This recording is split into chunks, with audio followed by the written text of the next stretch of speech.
વચનામૃત ગઢડા પ્રથમનું 12મું. અવિદ્યાથી મુકાવાનો ઉપાય. પુરુષ, પ્રકૃતિ તથા 24 તત્વના લક્ષણ. ભગવત ધામ વર્ણન.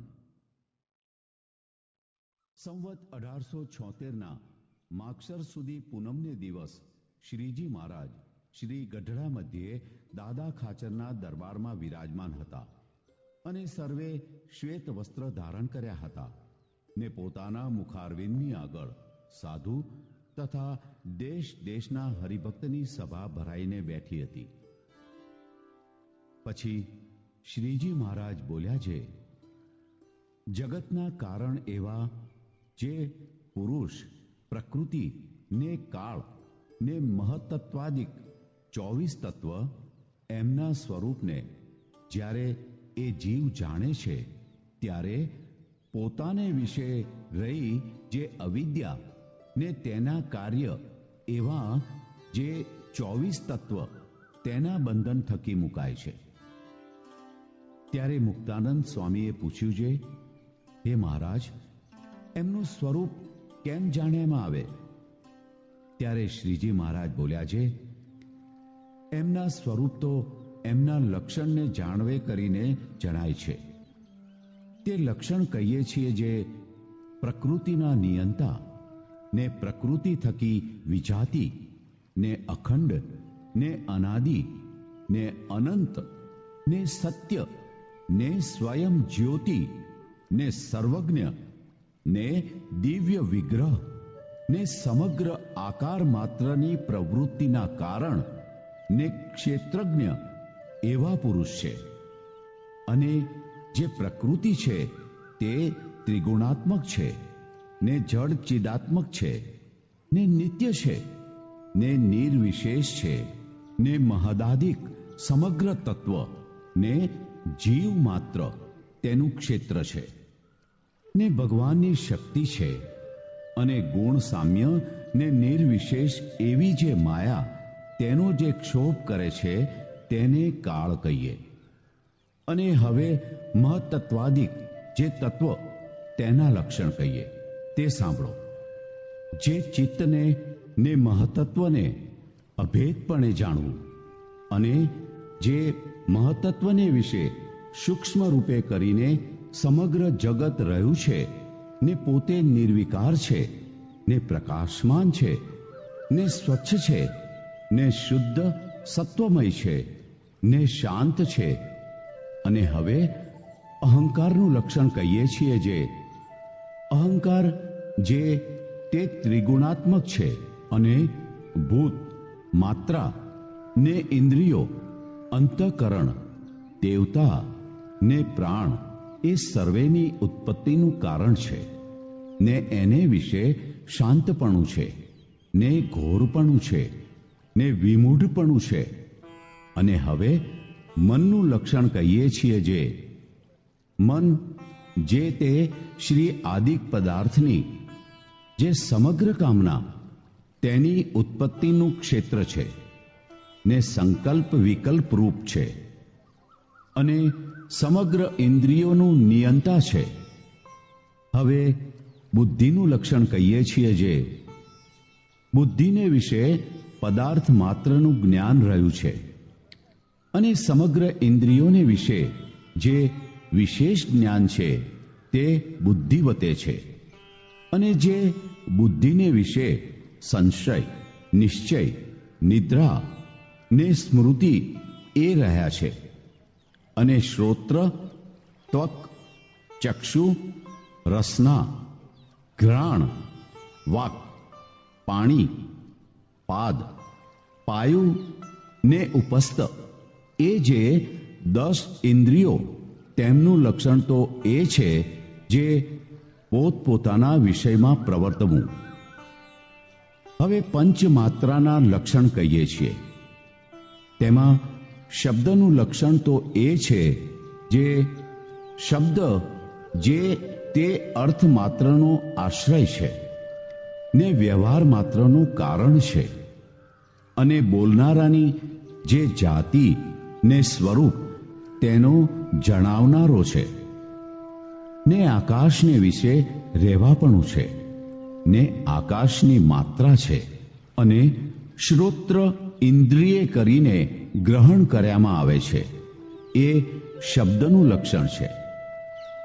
હવે સ્પર્શનું લક્ષણ કહીએ છીએ. જે સ્પર્શ છે તે વાયુની તન્માત્રા છે, અને કોમળપણું, કઠણપણું, શીતળપણું, ઉષ્ણપણું ને ત્વચાએ કરીને ગ્રહણ કરવાપણું એ સ્પર્શનું સ્પર્શપણું છે.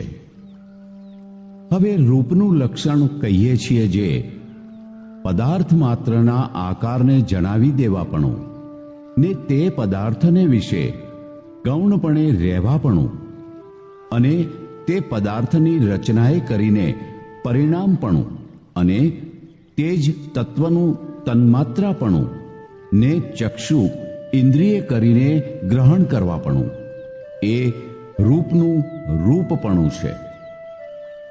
હવે રસનું લક્ષણ કહીએ છીએ. જે મધુરપણું, તીખાપણું, કસાયેલાપણું, કડવાપણું, ખાટાપણું, ખારાપણું ને જળનું તન્માત્રાપણું ને રસના ઇન્દ્રિય કરીને ગ્રહણ કરવાપણું એ રસનું રસપણું છે. હવે ગંધનું લક્ષણ કહીએ છીએ. જે સુગંધપણું, દુર્ગંધપણું ને પૃથ્વીનું તન્માત્રાપણું ને ઘ્રાણ ઇન્દ્રિય કરીને ગ્રહણ કરવાપણું એ ગંધનું ગંધપણું છે. હવે પૃથ્વીનું લક્ષણ કહીએ છીએ. જે સર્વે જીવ માત્રનું ધારવાપણું ને લોકરૂપે કરીને સ્થાનપણું ને આકાશાદિક જે ચાર ભૂત તેનું વિભાગ કરવાપણું ને સમગ્ર ભૂત પ્રાણી માત્રના શરીરનું પ્રગટ કરવાપણું એ પૃથ્વીનું લક્ષણ છે. હવે જળનું લક્ષણ કહીએ છીએ. જે પૃથ્વી આદિક દ્રવ્યનું પિંડીકરણ કરવાપણું ને પદાર્થને કોમળ કરવાપણું ને ભીનું કરવાપણું ને તૃપ્તિ કરવાપણું ને પ્રાણી માત્રને જીવાડવાપણું ને તૃષાની નિવૃત્તિ પમાડવાપણું ને તાપને ટાળવાપણું ને બહુપણું એ જળનું લક્ષણ છે. હવે તેજનું લક્ષણ કહીએ છીએ. જે પ્રકાશપણું ને અન્નાદિકને પચવી નાખવાપણું ને રસને ગ્રહણ કરવાપણું ને કાષ્ટનું ને હુત દ્રવ્યાદિકનું ગ્રહણ કરવાપણું ને દાઢ્યને હરવાપણું ને શોષણ કરવાપણું ને ક્ષુધા ને તૃષા એ તેજનું લક્ષણ છે.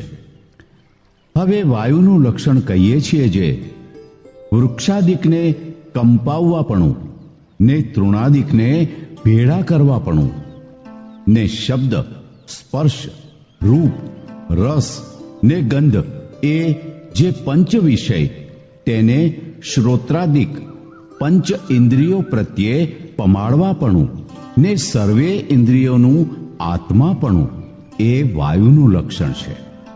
હવે આકાશનું લક્ષણ કહીએ છીએ. જે સમગ્ર જીવ માત્રને અવકાશ દેવાપણું ને ભૂત પ્રાણી માત્રનો જે દેહને માહિલો વ્યવહાર ને દેહને બહારનો વ્યવહાર તેનું કારણપણું ને પ્રાણ, ઇન્દ્રિયો, અંતઃકરણ ને જીવ એ સર્વેનું સ્થાનકપણું એ આકાશનું લક્ષણ છે. એવી રીતે 24 તત્વ, પ્રકૃતિ, પુરુષ ને કાળ એમના જો લક્ષણ જાણે તો એ જીવ અજ્ઞાન થકી મુકાય છે. અને એ જે સર્વે તેની ઉત્પત્તિને જાણવી તે ઉત્પત્તિ કહીએ છીએ. જે પોતાના ધામને વિશે રહ્યા એવા જે શ્રી કૃષ્ણ ભગવાન તે અક્ષર પુરુષ રૂપે કરીને માયાને વિશે ગર્ભને ધારતા હવા, ત્યારે તે માયા થકી અનંત કોટી જે પ્રધાન ને પુરુષ થતા હવા તે પ્રધાન પુરુષ કેવા છે? તો અનંત કોટી બ્રહ્માંડની ઉત્પત્તિના કારણ છે. તે મધ્યે એક બ્રહ્માંડની ઉત્પત્તિના કારણ જે પ્રધાન પુરુષ તેને કહીએ છીએ, જે પ્રથમ પુરુષોત્તમ એવા જે શ્રી કૃષ્ણ ભગવાન તે પુરુષ રૂપે કરીને પ્રધાનને વિશે ગર્ભને ધરતા હવા.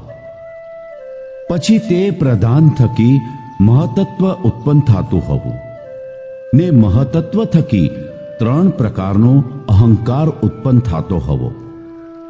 તેમાં સાત્વિક અહંકાર થકી મન ને ઇન્દ્રિયોના દેવતા ઉત્પન્ન થતા હવા ને રાજસ અહંકાર થકી 10 ઇન્દ્રિયો, બુદ્ધિ ને પ્રાણ એ ઉત્પન્ન થતા હવા અને તામસ અહંકાર થકી પંચભૂત ને પંચ તન્માત્રા એ ઉપજતા હવા. એવી રીતે એ સમગ્ર તત્વ ઉપજ્યા. પછી તે પરમેશ્વરની ઈચ્છાએ પ્રેર્યા થકા પોતપોતાને અંશે કરીને ઈશ્વર ને જીવના દેહને સૃજતા હવા. તે ઈશ્વરના દેહ તે વિરાટ સૂત્રાત્મા ને અવ્યાકૃત ને જીવના દેહ તે સ્થૂળ સૂક્ષ્મ ને કારણ અને વિરાટ નામે જે ઈશ્વરનો દેહ તેનું દ્વિપરાર્ધ કાળ પર્યંત આયુષ્ય છે. અને તે વિરાટ પુરુષના એક દિવસને વિશે 14 મન્વંતર થાય છે. અને જેવડો એનો દિવસ છે તેવડી જ રાત્રિ છે. અને જ્યાં સુધી તેનો દિવસ હોય ત્યાં સુધી ત્રિલોકીની સ્થિતિ રહે છે. અને જ્યારે એની રાત્રિ પડે છે ત્યારે ત્રિલોકીનો નાશ થાય છે. તેને નિમિત્ત પ્રલય કહીએ. અને જ્યારે તે વિરાટ પુરુષનો દ્વિપરાર્ધ કાળ પૂરો થાય છે ત્યારે એ વિરાટ દેહનો સત્યાદિક લોકે સહિત નાશ થાય છે. અને મહદાદિક જે 24 તત્વ પ્રધાન, પ્રકૃતિ ને પુરુષ એ સર્વે મહામાયાને વિશે લય પામે છે. તેને પ્રાકૃત પ્રલય કહીએ. અને એ મહામાયા તે અક્ષર બ્રહ્મના પ્રકાશને વિશે લય પામે છે. જેમ દિવસને વિશે રાત્રિ લય પામે છે તેમ લય પામે છે. તેને આત્યંતિક પ્રલય કહીએ. અને દેવ, દૈત્ય ને મનુષ્યાદિકના જે દેહ તેનો જે ક્ષણ ક્ષણ પ્રત્યે નાશ તેને નિત્ય પ્રલય કહીએ. એવી રીતે જે વિશ્વની ઉત્પત્તિ, સ્થિતિ ને પ્રલય તેને જો જાણે તો જીવને સંસારને વિશે વૈરાગ્ય થાય ને ભગવાનને વિશે ભક્તિ થાય છે. અને જ્યારે એ સર્વે બ્રહ્માંડનો લય થાય છે ત્યારે જે સર્વે જીવ છે તે તો માયાને વિશે રહે છે ને જે ભગવાનના ભક્ત છે તે તો ભગવાનના ધામમાં જાય છે. ત્યારે વળી મુક્તાનંદ સ્વામીએ પૂછ્યું છે, તે ભગવાનનું ધામ કેવું છે? ત્યારે શ્રીજી મહારાજ બોલ્યા છે, તે ભગવાનનું ધામ તો સનાતન છે, નિત્ય છે, અપ્રાકૃત છે, સચ્ચિદાનંદ છે, અનંત છે ને અખંડ છે. તેને દ્રષ્ટાંતે કરીને કહીએ છીએ જે જેમ પર્વત ને વૃક્ષાદિકે સહિત ને મનુષ્ય, પશુ, પક્ષી આદિકની જે આકૃતિ તેણે સહિત એવી જે આ સમગ્ર પૃથ્વી તે કાચની હોય ને આકાશને વિશે જે સમગ્ર તારા તે સર્વે સૂર્ય હોય, પછી તેને તેજે કરીને સમગ્ર આકૃતિએ સહિત કાચની પૃથ્વી જેવી શોભે તેવી શોભાએ યુક્ત ભગવાનનું ધામ છે.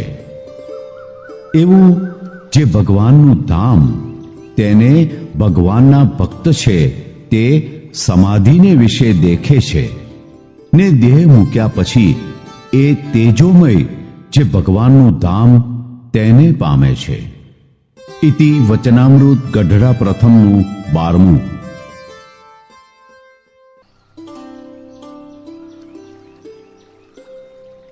ગઢડા પ્રથમના 12મા વચનામૃતની રહસ્યાર્થ પ્રદીપિકા ટીકા.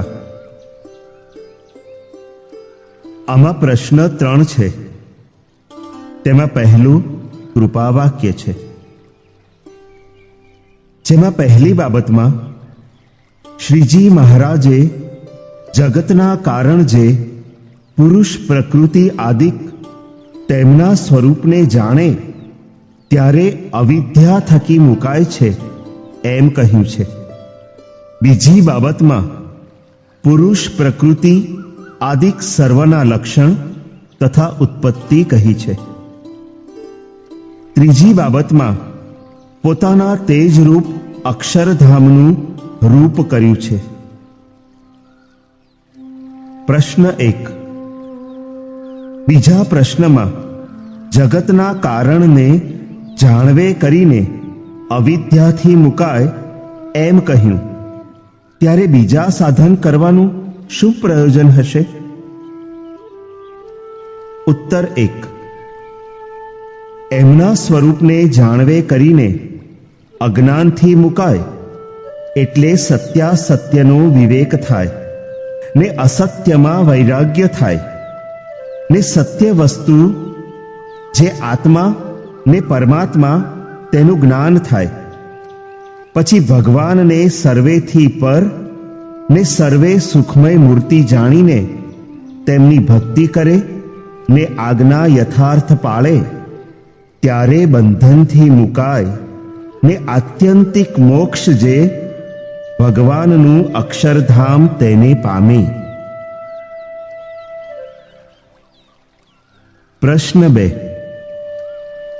જીવને વિશે અવિદ્યા કહી તે કઈ જાણવી? ઉત્તર 2. જેમાંથી સર્વ તત્વ ઉત્પન્ન થાય છે ને જે જીવને જન્મ મરણને પમાડે છે એવી જે માયા તેને અવિદ્યા કહી છે. પ્રશ્ન 3. પુરુષને નિયંતાદિક 12 વિશેષણો આપ્યા તેનો અર્થ શું હશે? ઉત્તર 3.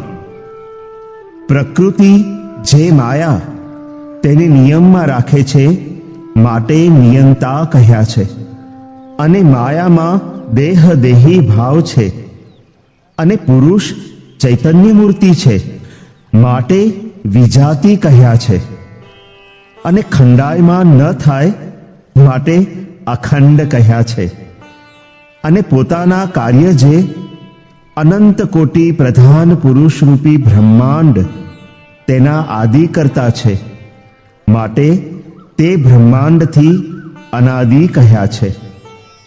અને માયા તથા માયામાંથી જે ઉત્પન્ન થાય છે તે કોઈ પુરુષનો અંત જે પાર તેને પામતા નથી માટે તેના કાર્ય જે માયા તથા પ્રધાન પુરુષાદિક તેમને મતે અનંત કહ્યા છે. અને અનંત કોટી બ્રહ્માંડ છે તે મહાપ્રલયને વિશે લય પામે છે ત્યારે તે સર્વેને પોતાને વિશે લીન કરીને પોતે અમદાવાદના 7મા વચનામૃતમાં કહ્યું એવું જે પોતાનું ગોલોક ધામ તેથી પર વાસુદેવ બ્રહ્મના બ્રહ્મપુર ધામમાં જઈને વાસુદેવને સમીપે રહે છે, પણ પરિણામ પામતા નથી માટે સત્ય કહ્યા છે. અને પોતાના પ્રકાશે પ્રકાશમાન છે માટે સ્વયં જ્યોતિ કહ્યા છે. અને પોતાના કાર્યમાં રહ્યા એવા જે પ્રધાન પુરુષ અહંકાર, વૈરાજ, બ્રહ્મા, વિષ્ણુ, શિવ તથા દેવ મનુષ્યાદિક સમગ્રના અંતરને જાણે છે માટે સર્વજ્ઞ કહ્યા છે. અને માયિક તત્વનો દેહ નથી, પોતે ચૈતન્ય મૂર્તિ છે, પણ ભાગત્યાગ નથી માટે દિવ્ય વિગ્રહ કહ્યા છે. અને પ્રધાન પુરુષાદિકની ઉત્પત્તિ કરે છે માટે પ્રવૃત્તિના કારણ કહ્યા છે ને માયામાંથી ઉત્પન્ન થયા એવા જે પ્રધાન પુરુષાદિક સમગ્ર જીવ તે સર્વ ક્ષેત્ર છે, તેને જાણનારા છે, માટે ક્ષેત્રજ્ઞ કહ્યા છે. પ્રશ્ન 4. પ્રકૃતિરૂપ માયાને ત્રિગુણાત્મકાદિક વિશેષણો આપ્યા, તેનો અર્થ શો સમજવો? ઉત્તર 4. રજ, તમ, સત્વ એ 3 ગુણમય છે, માટે ત્રિગુણાત્મક કહી છે. તેનો દેહ જડ છે ને જીવ ચૈતન્ય છે, માટે જડ ચિદાત્મક કહી છે. અને ઉત્પત્તિ કાળમાં પોતાના કાર્યને વિસ્તારીને રહે છે અને આત્યંતિક પ્રલયને વિશે પોતાનું કાર્ય પોતામાં લીન કરીને પુરુષના અંગમાં લીન રહે છે, માટે નિત્ય કહી છે. તેના કાર્યમાં કોઈ એના જેવું નથી, માટે નિર્વિશેષ કહી છે. પણ પુરુષ આગળ નિર્વિશેષ નથી કહી. અનંત પ્રધાન પુરુષાદિક જીવ પ્રાણી માત્રનું સ્થાનરૂપ છે, માટે ક્ષેત્ર કહી છે. ભગવાન જે પુરુષ તેની શક્તિ છે, માટે ભગવાનની શક્તિ કહી છે. 3 ગુણ સમપણે કરીને એને વિશે રહ્યા છે, માટે ગુણ સામ્ય કહી છે. પ્રશ્ન 5. કાળ કોને કહ્યો છે? અને તે મૂર્તિમાન છે કે અમૂર્ત છે? ઉત્તર 5. મૂળ પુરુષના કાર્યનો પ્રલય કરે તેને કાળ કહ્યો છે. અને તે મૂર્તિમાન છે ને મૂળ પુરુષથી પર છે. તે પરથારાની બીજી બાબતમાં તથા લોયાના 17મા વચનામૃતમાં કાળ અમારી શક્તિ છે એમ શ્રીજીએ કહ્યું છે. પ્રશ્ન 6. માયાની સાથે તો મૂળ પુરુષ જોડાય છે ને કાળને ક્ષોભ કરતા કહ્યો, તેનો શો હેતુ હશે? ઉત્તર 6. મૂળ પુરુષ સાથે જોડાવાને અર્થે માયાને સચેતન કરે છે, માટે ક્ષોભ કરતા કહ્યો છે. પ્રશ્ન 7.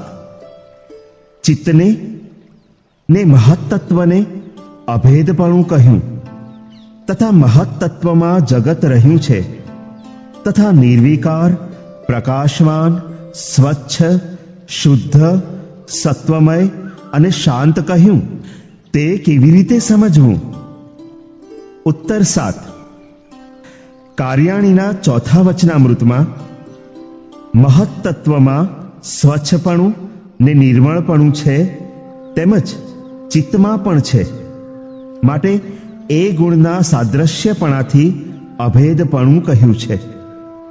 અને મહત્તત્વ તથા પ્રધાન પુરુષ એ સર્વે માયામાંથી ઉત્પન્ન થાય છે, પણ મહત્તત્વ દ્વારે જગતની વ્યક્તિ થાય છે, માટે તેમાં જગત રહ્યું છે અને તે પોતાના કાર્યમાં રહે છે, તો પણ આકાશવત નિર્વિકાર છે અને સૂર્યની પેઠે તેજસ્વી છે, માટે પ્રકાશમાન કહ્યું છે. અને મલિન ગુણથી પર છે, માટે સ્વચ્છ કહ્યું છે.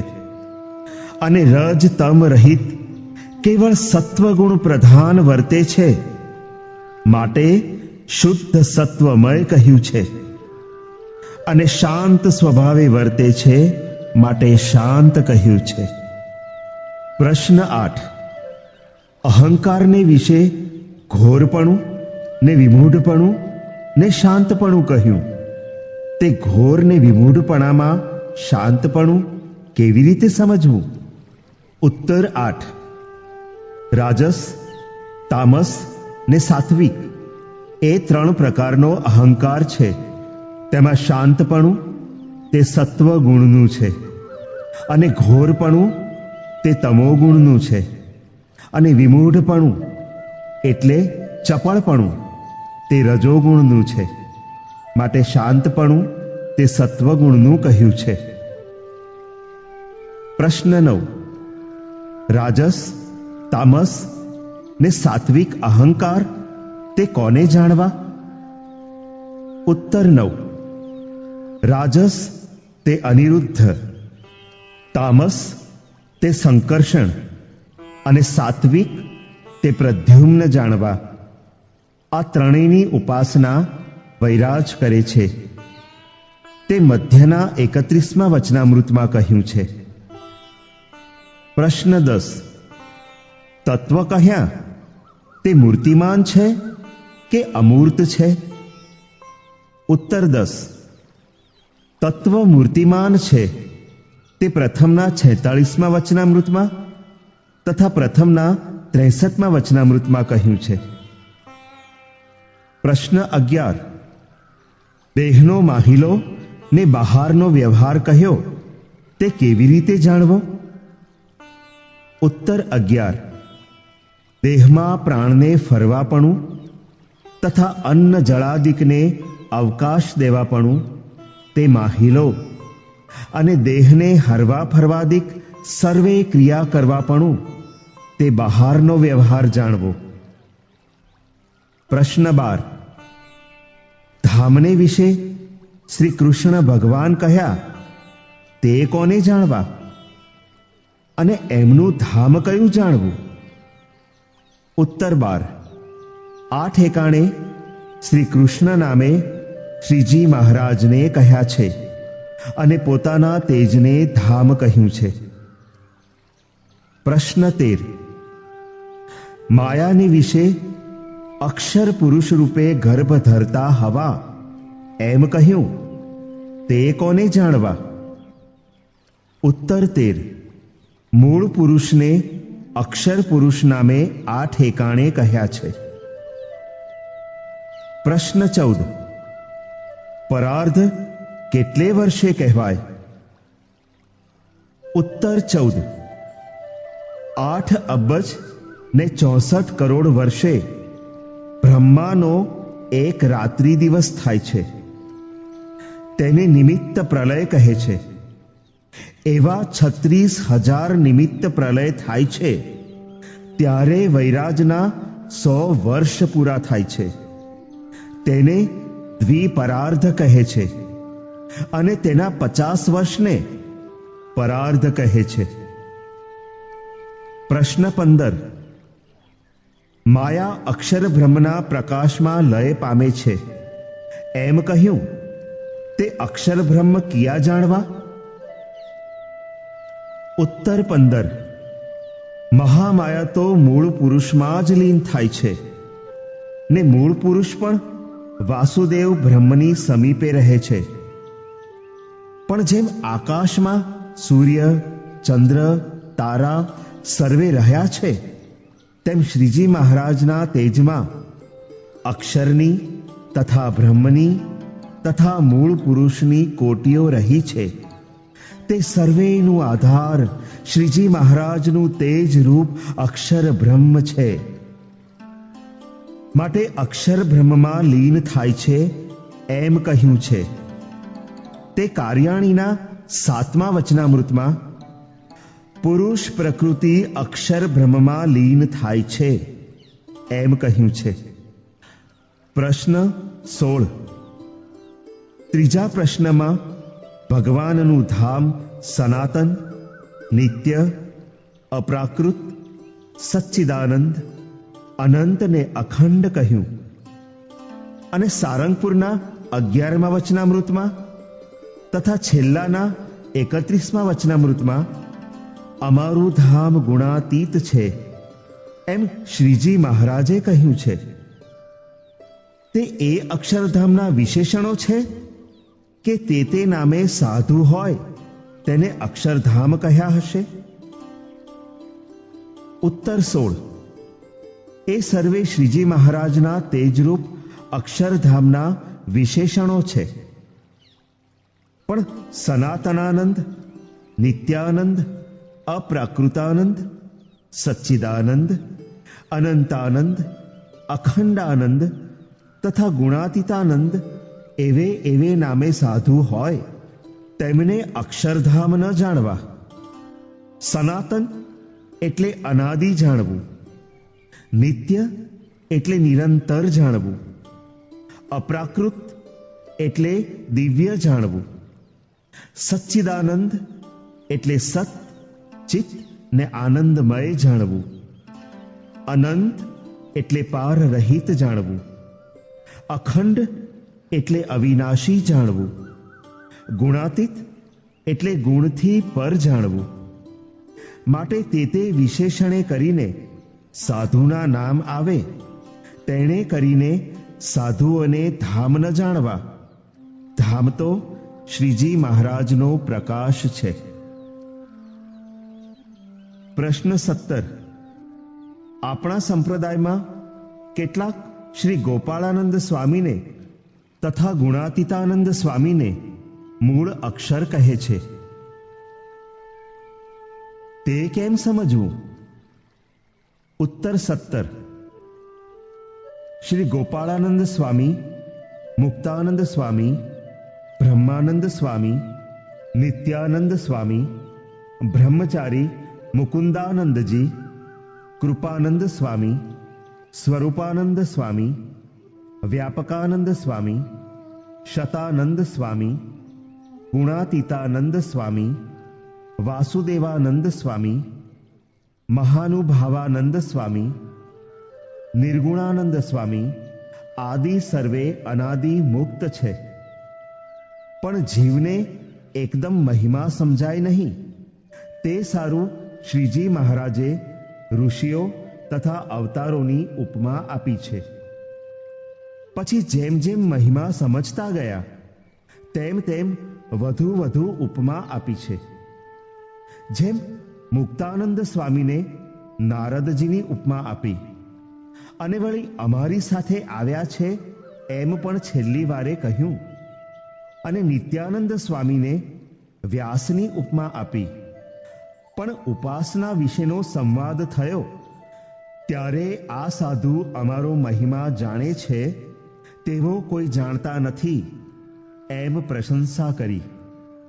તેમજ શ્રી ગોપાળાનંદ સ્વામીને પહેલી દત્તાત્રેયની ઉપમા આપી, ને પછી શ્રી કૃષ્ણની ઉપમા આપી, ને પછી મૂળ અક્ષરની ઉપમા આપી, ને છેલ્લી વારે અક્ષરધામમાં દિવ્ય મુક્ત છે તેથી પણ આ ગોપાળાનંદ સ્વામી અધિક છે એમ છેલ્લાના 21મા વચનામૃતમાં પોતાના તથા પોતાના મુક્તોના સમ ખાઈને કહ્યું છે. માટે તે સર્વે શ્રીજી મહારાજના અનાદિ મુક્ત છે અને તેથી નીચે પરમ એકાંતિક છે, ને તેથી નીચે શ્રીજી મહારાજના એકાંતિક તે આ સત્સંગમાં છે, ને તેથી નીચે મૂળ અક્ષરની કોટીઓ છે, ને તે અક્ષરોના પણ ઉત્તમ, મધ્યમ ને કનિષ્ઠ 3 પ્રકારના મુક્તો છે. તે મૂળ અક્ષરોના ઉત્તમ મુક્તને પણ અનાદિ કહેવાય, અને મધ્યમને પરમ એકાંતિક કહેવાય, અને કનિષ્ઠને એકાંતિક કહેવાય, અને તે સર્વે અક્ષર સંજ્ઞિક પણ કહેવાય. અને તેવી જ રીતે લક્ષ્મીજી શ્રી કૃષ્ણના અનાદિ કહેવાય, અને રાધિકાજી પરમ એકાંતિક કહેવાય, અને શ્રી કૃષ્ણના સાધન દશાવાળા ભક્ત તે એમના એકાંતિક કહેવાય, અને તે મૂળ પુરુષોના મુક્તો તથા મૂળ પુરુષો તથા વાસુદેવ બ્રહ્મ તથા તેમના મુક્તો તથા મૂળ અક્ષરો તથા તેમના મુક્તો એ સર્વે અક્ષર સંજ્ઞિક કહેવાય. પણ જેનાથી જે નીચા ગણ્યા હોય તે તેના મુક્ત જાણવા. અને શ્રીજી મહારાજનું તેજરૂપ જે અક્ષર તે ભાવને પામ્યા, જે સાધન દશાવાળા એકાંતિક તે પણ અક્ષર સંજ્ઞિક કહેવાય. અને શ્રીજી મહારાજના ધામમાં શ્રીજી મહારાજના સન્મુખ રહ્યા જે પરમ એકાંતિક તેમને પુરુષોત્તમ રૂપ કહેવાય, ને અક્ષર સંજ્ઞિક પણ કહેવાય. અને મૂર્તિમાં રહ્યા એવા જે અનાદિમુક્ત તે પુરુષોત્તમ રૂપ કહેવાય.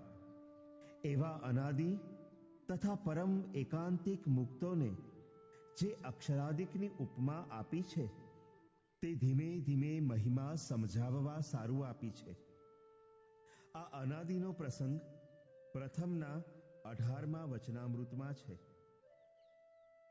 ઇતિ ગઢડા પ્રથમના 12મા વચનામૃતની રહસ્યાર્થ પ્રદીપિકા ટીકા સમાપ્ત.